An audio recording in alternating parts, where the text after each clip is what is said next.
Setelah sebelumnya kita ditunjukkan di mana kelompoknya Light yang beranggotakan Gold dan Nemumu sampai di sebuah pulau Oni, mereka di sana melihat Putri Miko dan Ayame sedang tidur pulas di sebuah rumah tradisional. Dan yang selanjutnya, Light, Gold, dan Nemumu menghampiri Putri Miko dan Ayame yang sedang tidur itu dengan tatapan serius. Pada chapter 182 ini, kita diperlihatkan flashback dari Putri Miko ketika masih bocil dulu. Terlihat di sana, Putri Miko sedang berada di sebuah padang bunga yang sangat besar. Dulunya, Putri Miko ternyata sering ke tempat itu bersama ibunya. Lalu tiba-tiba ada suara yang terdengar di belakang Putri Miko. Dia pun langsung sadar dengan suara itu dan nengok ke belakang. Ternyata suara tadi adalah sebuah kenangan saat Putri Miko masih kecil, yang mana dia sedang bermain dengan ibunya dan membuat sebuah mahkota menggunakan bunga. Saat kecil, Putri Miko terlihat sangat bahagia dan sangat dekat dengan ibunya.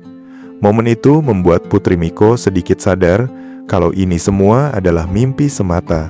Putri Miko kecil di sana juga terlihat memberikan bunga semanggi berkelopak 4 dan memberikannya kepada ibunya.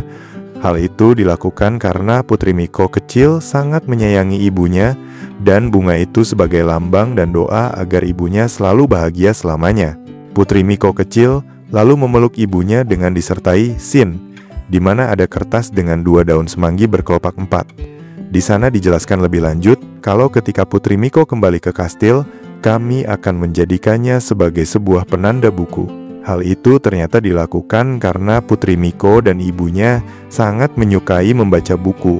Selain itu, dia bilang, sekarang aku bisa selalu bersama Ayame. Putri Miko sempat mewek karena saking senangnya bisa melihat ibunya tersenyum lagi.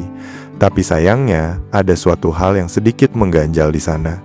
Hal yang mengganjal itu adalah dia tidak bisa melihat lagi senyuman di wajah ibunya secara langsung. Selain itu, dia juga nggak bisa dengar suara ibunya. Jadi saat ini Putri Miko ngerasa kayak hampa banget dan bingung dengan ingatannya yang aneh. Shin kembali ke sebuah ruangan di mana di sana Putri Miko dan ibunya sedang tidur. Putri Miko melihat ibunya yang tiba-tiba terbangun dengan sedikit mewek karena suatu hal. Ternyata ibu Putri Miko sedang menangis. Karena dia tidak ingin meninggoy, ibunya terus mengulangi kalimat itu berkali-kali. Putri Miko kecil yang terlihat baru bangun juga bingung dengan apa yang terjadi dengan ibunya. Karena tiba-tiba ibunya nangis tanpa sebab, malahan Putri Miko kecil mengira ibunya sedang sakit. Ibunya yang gak tega lihat Putri Miko kecil menangis, langsung berbalik dan memeluk Putri Miko kecil. Momen haru itu berlangsung beberapa saat dan sangat haru. Putri Miko yang melihat momen haru itu hanya terdiam tanpa ekspresi. Dia berpikir bahwa saat itu dia nggak tahu apa yang sebenarnya ibunya takutkan. Tapi di posisi saat ini, Putri Miko akhirnya paham apa yang dirasakan ibunya saat itu. Shin lalu berpindah di momen ketika adiknya Putri Miko yaitu Ayame lahir. Di sana Putri Miko kecil terlihat sangat bahagia dengan lahirnya Ayame. Putri Miko juga melihat kalau Ayame kecil itu lucu banget. Putri Miko kecil mencoba ngobrol sama adiknya dengan memperkenalkan diri sebagai kakaknya. Putri Miko kecil juga bilang mulai sekarang sebagai kakak dia akan melindungi Ayame dengan baik. Putri Miko kecil juga bilang ke ibunya kalau dia akan melakukan yang terbaik sebagai seorang kakak. Namun sayangnya, Putri Miko tidak bisa mengingat percakapan dengan ibunya dulu. Bahkan wajahnya juga ngeblur dalam ingatan Putri Miko. Yang Putri Miko tahu adalah ibunya tersenyum dan bilang, sebagai kakak, lindungilah Ayame dan tetaplah bersamanya sebagai keluarga.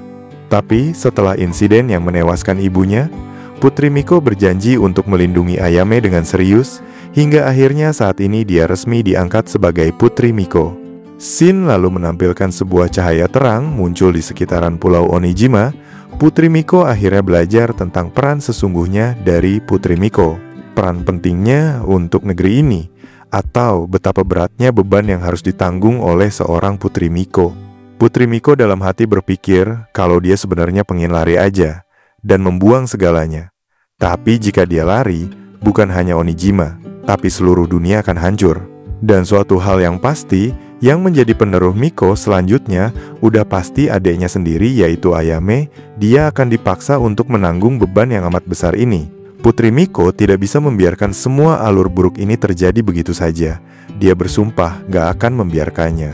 Scene lalu berpindah ke kamar tidur lagi, di mana Light, Gold, dan Nemumu sudah berada di sana dari tadi. Mereka bertiga menyapa Putri Miko Yotsuha dan menanyakan apakah dia tadi lagi mimpi buruk. Putri Miko yang kaget karena tiba-tiba ada orang lain di dalam kamarnya langsung bangun. Dia langsung melikir ke arah adiknya yang masih ngiler. Putri Miko menanyakan apakah kalian itu dari Black Cloud dan apa sebenarnya yang kalian lakukan di sini.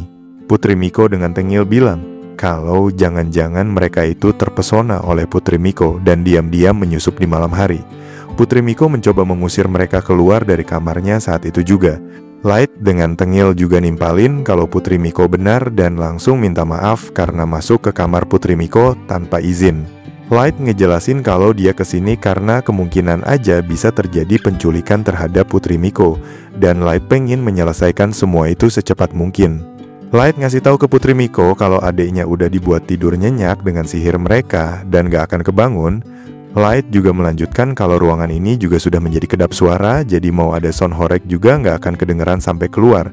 Jadi silahkan bicara tanpa khawatir ada yang nguping. Putri Miko bilang kalau Light itu terlalu baik, tapi mendengar itu Light menjelaskan kalau dia bisa berjanji kedatangannya itu bukan untuk menyakiti Putri Miko atau adiknya. Light ngejelasin kalau dia tadi gelut sama penjaga keluarga Kamijo dan berhasil kabur, dan akhirnya sampai sini dah. Light bilang kalau Putri Miko dan adiknya lagi diculik, mereka bisa ngebantu untuk melarikan diri. Namun, Light nambahin, tapi apakah kalian benar-benar lagi diculik? Light lanjut ngoceh kalau kejadian ini adalah jebakan kalian. Maka Light akan melaporkannya ke Guild Petualang bahwa negara Onijima membuat permintaan palsu. Mendengar gertakan itu, Putri Miko mikir diem bengong, kayak yang lagi dengerin alur cerita ini. Di sana Putri Miko dengan formal meminta maaf karena telah menyusahkan timnya Light karena permintaan itu. Putri Miko bilang karena mereka berhasil kabur dari jebakan keluarga Kamijo itu. Putri Miko mikir kalau sepertinya Light tidak menggunakan nama Putri Miko sebagai tameng. Putri Miko akhirnya menjelaskan semuanya secara detail sekarang. Dimulai dari semua ini adalah hal yang belum diketahui oleh publik, tapi akan dipaparkan pada pertemuan 9 negara nantinya. Jadi sebagai pemimpin Onijima, Putri Miko akan segera pulang kembali untuk bertemu dengan ini dari pulau untuk melakukan diskusi sebelum pertemuan itu dilaksanakan. Putri Miko bilang ke Light dan timnya kalau alasan kalian disuruh buat nemenin dia adalah sebagian karena alasan Guild Petualang doang, dan sebagian lain karena alasan Putri Miko yang merencanakan penculikan palsu ini agar semua orang gak lagi fokus sama Putri Miko dan adiknya. Tapi yang di luar Nurul adalah Putri Miko nggak nyangka kalau klan Kamijo akan bertindak sejauh ini dengan menyerang Light dan timnya. Sekali lagi, di sana Putri Miko meminta maaf dengan tulus. Light akhirnya angkat bicara dengan bilang kalau itu semua ternyata cuman pura-pura doang ya. Light nanyain lagi kenapa seorang putri memerlukan semua ini. Putri Miko terdiam sebentar dan menghela napas. Putri Miko menjelaskan kalau itu semua karena kalau Putri Miko dan Ayame menghilang karena diculik, Putri Miko berharap seluruh negeri akan bingung dengan semua itu. Putri Miko juga mikir kalau penyihir dari Giant Tower maksudnya adalah Ellie ya boys. Kalau Ellie datang ke pulau ini, maka Putri Miko bisa bergerak dengan mudah. Light yang mendengar alasan itu semua menjadi kaget. Sebelum lanjut videonya, Mimin mau kasih pengumuman dulu nih boy. Jadi video kali ini disponsori oleh Real Rabbit, brand distro asal Yogyakarta. Real Rabbit menyediakan kaos distro dengan kualitas yang bagus, desain gak kaleng-kaleng, dan yang pasti harga yang terjangkau boy. Nah, buat kalian yang mau beli kaosnya, Mimin udah taruh linknya di deskripsi ya. Wahai rakyat Animanga ID yang berbahaya, pada belilah kalian semua, buktiin kalau community kita solid. Saya selaku yang mulia Raja Kegelapan bangga sama seluruh rakyatku yang setia dan solid. Oke, kita lanjut lagi videonya ya boy. Oke, kita lanjut ke chapter 183 boys. Light terlihat termenung dengan memandangi si kocak Putri Miko ini. Di kepalanya muter terus tentang keputusan yang harus diambil buat ngatasin kekacauan di pulau itu. Masalah makin ribet karena Putri Miko juga lagi galau berat, bikin Light makin bingung mau mulai dari mana. Semua langkah yang salah bisa bikin situasi makin hancur. Light masih kepikiran kenapa Putri Miko sempat nyebut nama Ellie, penyihir dari Giant Tower. Rasanya aneh, soalnya Light memang pernah ngarahin Ellie buat siap-siap menggulingkan kepulauan Onijima, tapi belum pernah dengar kalau dia punya hubungan sama Yotsuha. Pikiran itu muter terus di kepalanya kayak teka-teki yang belum nemu potongan terakhirnya. Sementara itu, Putri Miko kelihatan tenang di luar, tapi wajahnya jelas nunjukin beban besar. Dia duduk di hadapan Light dan mulai ngomong serius.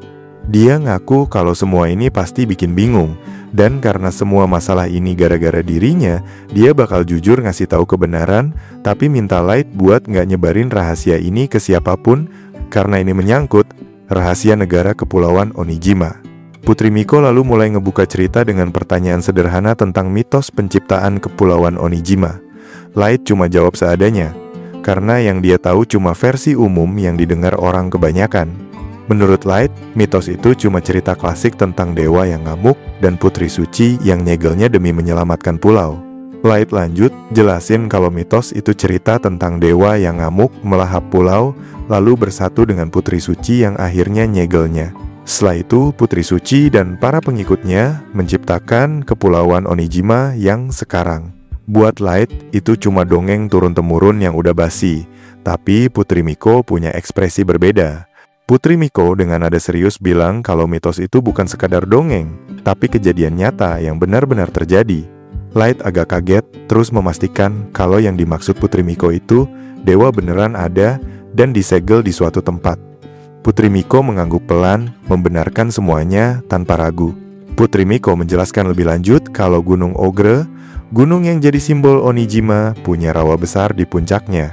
Di sanalah Putri Suci pertama kali menyegel dewa yang konon bisa menghancurkan seluruh dunia kalau sampai terbangun. Kalimat itu aja udah cukup bikin suasana jadi tegang. Sejak awal berdirinya, tujuan utama kepulauan Onijima sebenarnya cuma satu, menghancurkan dewa itu. Karena alasan itu, tentara mereka selalu fokus ngasah kemampuan bertarung, bela diri, dan sihir untuk nyiapin diri kalau segel itu suatu hari pecah. Jadi latihan keras mereka bukan cuma tradisi, tapi warisan pertahanan dunia. Putri Miko lanjut ceritain kalau pada zaman dulu, orang Onijima percaya semua suku wajib berlatih buat dapetin kekuatan. Tapi mereka juga punya rencana lain yang lebih gelap buat melemahkan dewa itu. Rencana yang melibatkan pengorbanan manusia, dan bukan sembarang orang, tapi para penjahat berat. Putri Miko bilang kalau penjahat yang dijatuhi hukuman mati dijadikan tumbal hidup-hidup. Tubuh mereka diukir mantra yang fungsinya buat melemahkan dewa, lalu mereka dikorbankan langsung ke dalam segel. Light kaget denger itu, tapi Putri Miko cuma menghela napas panjang dan bilang kalau semua itu ternyata belum cukup. Putri Miko melanjutkan dengan wajah muram, bahwa karena pengorbanan itu masih kurang, Putri Suci sendiri akhirnya memutuskan buat ikut dikorbankan. Dia dan para penerusnya diukir mantra yang sama, menjadikan mereka pengorbanan hidup buat menjaga keseimbangan segel agar dewa tetap tertidur. Putri Miko bilang kalau dewa sampai bangun bukan cuma kepulauan Onijima yang bakal hancur, tapi seluruh dunia juga bakal ikut lenyap. Semua ritual dan pengorbanan selama berabad-abad itu dilakukan demi mencegah hal itu terjadi, meski dengan harga yang sangat mahal. Generasi demi generasi Putri Suci, setelah melahirkan penerus mereka, selalu mempersembahkan diri sebagai tumbal buat melemahkan dewa. Pengorbanan itu udah jadi tradisi suci yang gak bisa dilanggar, bahkan udah dianggap takdir yang harus dijalani setiap penerus garis Putri Suci tanpa pengecualian. Putri Miko bilang kalau kekuatan para Putri Suci memang besar, tapi semua itu hasil dari pengorbanan garis keturunan mereka. Berkat itu, dewa berhasil terus dilemahkan selama ribuan tahun. Namun, Putri Miko sadar kalau terus begini mereka cuma menunda bencana. Suatu hari, Onijima harus bisa ngalahin dewa itu sepenuhnya. Sambil menunduk, Putri Miko mulai nangis. Tangannya menggenggam lengan sendiri, tubuhnya bergetar ketakutan. Dalam isakannya, Putri Miko ngaku kalau dia nggak mau jadi pengorbanan berikutnya. Wajahnya pucat, jelas kelihatan dia benar-benar takut akan nasib yang nunggu di depan. Putri Miko lalu ngeliat adik perempuannya yang tertidur di dekatnya. Dia bilang kalau udah bersumpah kepada ibunya buat melindungi adiknya bagaimanapun caranya. Dia juga enggak akan biarkan adiknya ngalamin nasib yang sama seperti para putri suci sebelumnya yang dikorbankan. Karena tekad itu, Putri Miko memutuskan buat belajar ke luar negeri, tepatnya di Akademi Sihir Prinsipalitas, tempat di mana pengetahuan sihir paling maju dikumpulkan. Di sana, Putri Miko berusaha cari cara buat ngalahin dewa atau minimal nyegelnya selamanya tanpa harus ada pengorbanan lagi. Tapi semua usaha Putri Miko sia-sia. Meski udah ngeluarin tenaga, waktu, dan pikiran, hasilnya nol besar. Putri Miko ngerasa kebingungan, kehilangan arah, dan mulai putus asa karena nggak nemuin satupun solusi yang bisa nyelamatin Onijima dari kutukan pengorbanan itu. Namun, di tengah keputusasaannya, muncul sedikit harapan.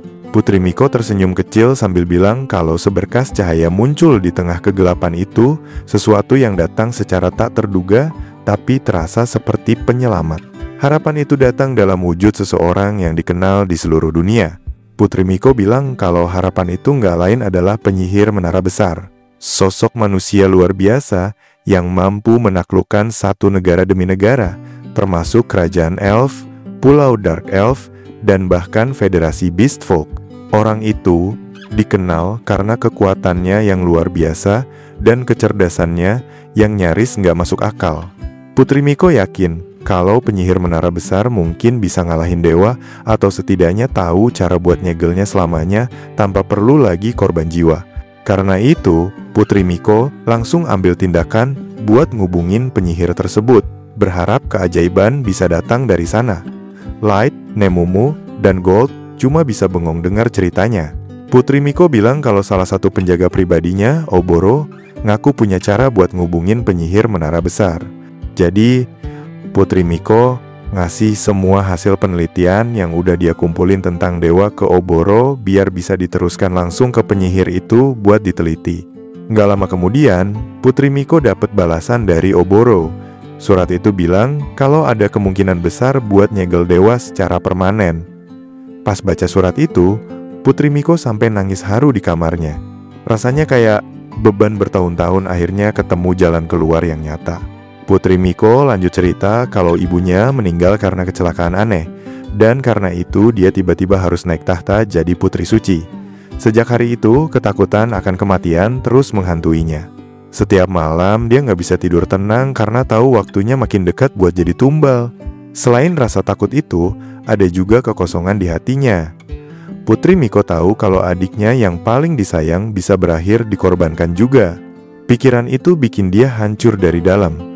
Dan saat tahu ada kemungkinan buat ngubah takdir itu, rasa bahagianya nggak bisa dijelasin dengan kata-kata. Putri Miko bilang kalau setelah semua penderitaan itu, rasanya mustahil buat nggak ngerasa bahagia ketika tahu masa depan yang suram bisa dihindari. Tapi meski begitu, dia sadar nggak bisa seenaknya langsung minta bantuan penyihir menara besar buat datang ke pulau itu. Sebagai kepala kepulauan Onijima, Putri Miko tahu posisinya rumit. Dia nggak bisa sembarangan nemuin tokoh sekuat dan seterkenal penyihir menara besar tanpa persetujuan dari klan yang berkuasa. Disinilah masalah besar mulai muncul, yaitu masalah yang bernama klan Kamijo. Putri Miko bilang kalau klan Kamijo adalah klan yang bertanggung jawab menjalankan pemerintahan kepulauan Onijima. Mereka punya pengaruh besar dan pasti nggak bakal setuju kalau penyihir menara besar diundang datang ke sana. Karena bagi mereka, itu bakal kelihatan kayak tanda kelemahan. Kalau sampai secara formal Onijima mengundang penyihir itu, bangsa lain bisa aja mikir kalau mereka takut sama kekuatan penyihir menara besar. Klan Kamijo bakal kelihatan kayak pemerintah yang gak mampu ngatasi masalah negaranya sendiri, dan itu bakal nurunin harga diri mereka di mata dunia.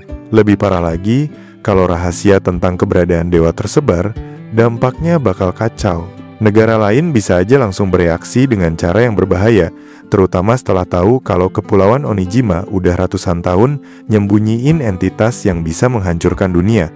Makanya, klan Kamijo nggak akan pernah izinin rahasia itu bocor, karena itu bisa bikin posisi mereka sebagai penguasa hancur total. Tapi, Putri Miko dan sekutunya, klan Shimobashira, nggak tinggal diam. Mereka mutusin buat ambil tindakan sendiri tanpa izin resmi. Putri Miko jelasin kalau klan Shimobashira adalah klan yang tugasnya melayani para putri suci dan ngatur acara-acara penting. Tapi sekarang posisi mereka udah diremehkan klan Kamijo, padahal dulunya kedua klan itu setara. Akibatnya muncul kebencian dan permusuhan di antara dua klan itu. Putri Miko ngambil keuntungan dari kondisi itu. Dalam pertemuan rahasia bareng Oboro dan kepala klan Shimobashira, mereka bikin rencana besar, menciptakan insiden penculikan palsu supaya klan Kamijo kacau, lalu pakai momen itu buat manggil penyihir menara besar datang ke pulau dan nyegel dewa selamanya. Rencana itu berjalan diam-diam, dan dari kejauhan, sosok siluet penyihir menara besar udah kelihatan di langit pulau Onijima, tanda kalau semuanya mulai bergerak sesuai rencana. Putri Miko tetap tenang meski tahu risikonya besar. Putri Miko sadar kalau klan Kamijo bakal marah besar begitu tahu kebenarannya, tapi dia udah siap ambil tanggung jawab penuh. Dia yakin kalau berhasil nyegel dewa, semua orang bakal paham dan akhirnya ngedukung tindakannya. Bagi Putri Miko, kemenangan ini bakal jadi miliknya. Tentu aja, penyihir menara besar nggak bakal ngelakuin itu cuma-cuma. Sebagai gantinya, dia minta bayaran besar dari Kepulauan Onijima. Tapi Putri Miko udah bulat tekadnya. Kalau itu bisa bikin dewa tersegel selamanya, dia rela ngelakuin apapun buat ngebujuk klan Kamijo agar bayar berapapun yang diminta.